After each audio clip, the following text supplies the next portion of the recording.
За, сайн байцгаана уу? Та бүхэнд өнөөдрийн мэндийг хүргэе. Өнөөдрийнхөө бичлэгээр карма энерги хадлах мэдээллийг өргөжлүүлээд хүргэх гэж байна. За, карма энерги маань болохоор хамгийн энгийнээр яаж ойлгох вэ гэхээр бид тэр нь эерэг бодолтой юм уу те? Тэрнийхээ үр дагаврыг хүртнэ гэсэн үг. Нэг гэсэндээ бид нар өөрөөсөө ямар энергийг хайлна, тэр энергийг хүлээж авна гэсэн үг. Тэгэхээр турхайд маань болохоор карма ингээд биднэрт угаасаа ингээд өгөгдчихсэн төрсэн байдаг. Өшөө дээрээс нь бид түүнийгээ бас ингээд хийгээд явдаг. Саадын карма гэж байна, хяслангийн карма гэж байна. Бүр өмнөх төрлөөсөө ингээд тэгээд төрсөн гэж байна. Удмаасаа удамшаад авцсан гэж байна. Ингээд ерөнхийдөө их олон янзын төрлийн карма ингээд байдаг.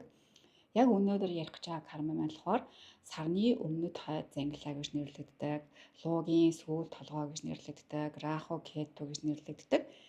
Одоо энэ карманыхаа талаарх мэдээллийг хүргэх гэж байгаа. Энэ карма энерги маань болохоор угаасаа бидэрт ингээд насан турш өгөгдсөн байдаг энерги. Гэхдээ яг одоо 25 оны 1 сараас 26 оны 6 сар дуустал бараг 7 сар гартал одоо хөдөлгөөн хийгээд энерги нь бас хувраад 12 орд болгонд нэмэлтээр юуг анхаарвал зохистой вэ гэдэг талаарх ийм энергийг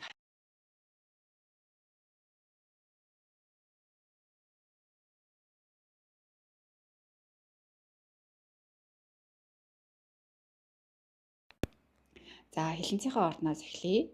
Хилэнцгийн орд. За, хилэнцгийн орд маань болохоор нэг зүйл бэлэн байх хэрэгтэй. Юунд бэлэн байх хэрэгтэй вэ гэхээр жил хагасын хугацаанд танаас хэн нэгэн хүнчин нүрээ буруулах, холдох боломжтой жил ирж байгаа. Тэгэхээр та энэ зүйл бэлэн байгаарай гэсэн үг. За, хоёрдугаарт нь та өөрийнхөө энергийг одоо дэмжих хэрэгтэй болно. Яагаад тэгэхээр хэн нэгэн танаас урваад, шарваад танд ингээд ар нургаа харуулахаар айгүй хэцүү тийм цаг хугацаа ирж байгаа учраас эсвэгээр нь та өөрийгөө яаж дэмжих вэ гэхээр айгүй хурдан өөртөө хоббитой болох хэрэгтэй. Спорт ч юм уу, йог ч юм уу зураг зурдаг ч юм уу, ярваа нэгэн байдлаар айгүй хурдан эрчмээ сайжруулж дэмжих нэн шаардлагатай. За, та чи ингээд тэнгэрийн зураг дээр 8 дугаар орон зайд байрладаг хүн. Энэ сарны өмнөд хойд зангилаа маань болохоор энэ удаад таны одоо 5.11 гэсэн орон зайд холбогдож орж ирж байгаа ийм карма бууж байгаа учраас та хүүхдтэй болох боломжтой байгаа шүү.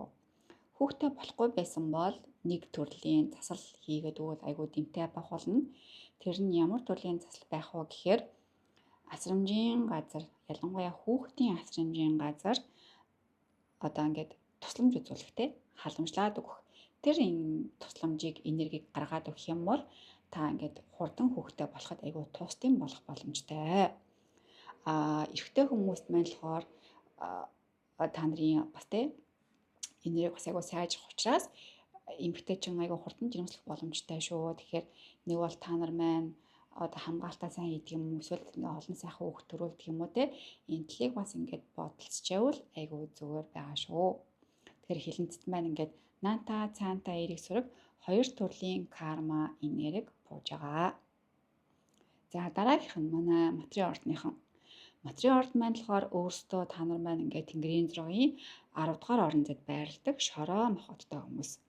10 дугаар орон зай болохоор та нарын ингээд ажлын байр суурь, карьер гэдэг ийм орон зайг түлхүү илэрхийлж идэг энерги тээгдэг гэсэн үг. Энэ удаад болохоор та нарын энэ орон зай чинь өөрөө 3-9 гэдэг энергитэй холбогдож байгаа. Энэ жил хагасын хугацаанд 3-9 гэдэг энергийн холбоос маань та нарт юуг зөвлөж байна, яавал илүү сайн болох вэ гэдгийг хэлж аваа гэхээр та нар маань нэгдүгээр өөрийнхөө ахан дүүсийг халамжлаад өгөөрэй. Өшөө дээрээс нь ахан дүүстэй болох боломжтой, шинэ унаад хэрэгтэй болох боломжтой. Бүр ялангуяа та нарын үзэл бодол та нарын боддог оюун бодолчин өөрчлөгдөөд илүү их дэвшилттэй болох бүрэн боломжтой. Хорвоог хардаг, тэр сэтгэдэг энэ ухаан чинь илүү их өөрөөр харах бүрэн боломжтой. Тийм цаг хугацаа ирж байгаа жил хагас.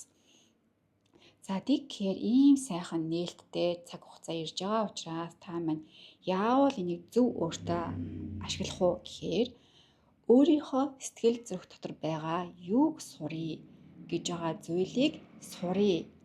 Дотроос чинь юуг сурмааргүй байна. Тгийг орхий. Ямар зүйлийг эрэл хайгуул хийж байна энэ сэтгэл дотор.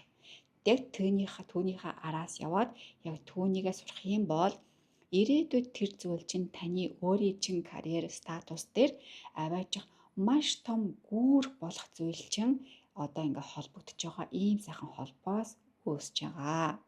Тэгэхээр та өөрийнхөө дотоодыг сонсоод өөрийгөө хөгжүүлээд илүү их зүйлийг сураарай.